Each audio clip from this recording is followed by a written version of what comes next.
एक बार एक छोटी सी बच्ची हाथ में मिट्टी की गुल्लक लेकर के भागती हुई एक दवाइयों की दुकान पर गई। वो काफी देर तक वहां पर खड़ी रही, लेकिन दुकानदार का ध्यान उसकी तरफ नहीं गया क्योंकि और भी बहुत सारे लोग खड़े हुए थे। उसने दुकानदार को कई बार बुलाया, लेकिन वहां पर भीड़ इतनी थी कि दुकानदार का ध्यान उसकी तरफ गया ही नहीं। और फिर उस बच्ची को थोड़ा सा गुस्सा आया तो उसने अपनी मिट्टी की गुल्लक लेकर के वहीं काउंटर पर जोर से रख दी, जिसके बाद में जो दुकानदार था और जितने भी लोग खड़े थे वो सब उस बच्ची की तरफ देखने लग गए। और फिर उस दुकानदार ने उस बच्ची से पूछा, बेटे आपको क्या चाहिए? तो वो बड़े ही भोलेपन से बोली कि मुझे एक चमत्कार चाहिए। ये सुनकर के दुकानदार को कुछ समझ नहीं आया, ना ही वहां पर जो लोग थे उनको कुछ समझ में आया, और सब उसकी तरफ देखने लग गए। फिर दुकानदार ने बोला, बेटे चमत्कार तो यहां पर नहीं मिलता है।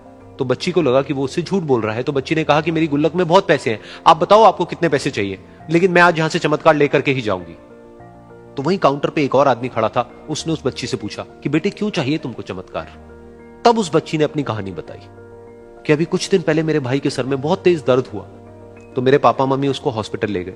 उसके बाद कई दिन तक मेरा भाई घर नहीं आया। तो मैंने कई बार अपने पापा से पूछा, लेकिन उन्होंने मुझे कुछ नहीं बताया। उन्होंने बार बार यही कहा कि वो आ जाएगा, वो कल आ जाएगा, वो कल आ जाएगा, लेकिन वो आ ही नहीं रहा था। तो मैंने देखा कि मम्मी रो रही है। अब पापा मम्मी को कह रहे थे कि उसकी दवाइयों के लिए और उसके इलाज के लिए जितने पैसे चाहिए उतने मेरे पास में नहीं है, अब उसको कोई चमत्कार ही बचा सकता है।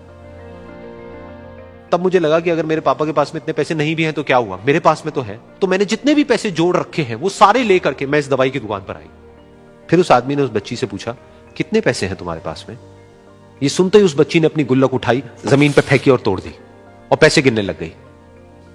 बाकी सब लोग खड़े होकर के उसको देख रहे थे। थोड़ी देर बाद उसने सारे पैसे अपने हाथ में इकट्ठे किए और बोली, मेरे पास में पूरे 19 रुपए हैं। वो जो आदमी वहां पर खड़ा था वो थोड़ा सा मुस्कुराया और बोला कि अरे तुम्हारे पास में तो पूरे पैसे हैं, इतने का ही तो आता है चमत्कार। ये सुनकर के वो बच्ची बहुत खुश हो गई और बोली कि चलो मैं आपको अपने पापा से मिलवाती हूं।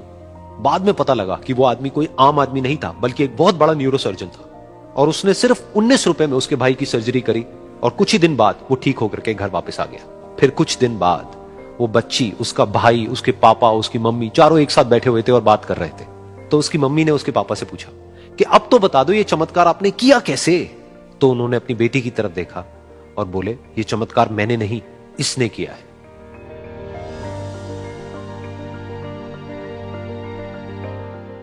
तो यहां पर एक बहुत बड़ी बात है जो हम उस छोटी सी बच्ची से सीख सकते हैं कि जिंदगी में कभी कभी ऐसा होता है कि हमको कोई रास्ता नजर नहीं आ रहा होता है और हम लोग हिम्मत हार जाते हैं। तब हमारे अंदर एक बच्चा होता है जो कोशिश करने से कभी भी पीछे नहीं हटता है।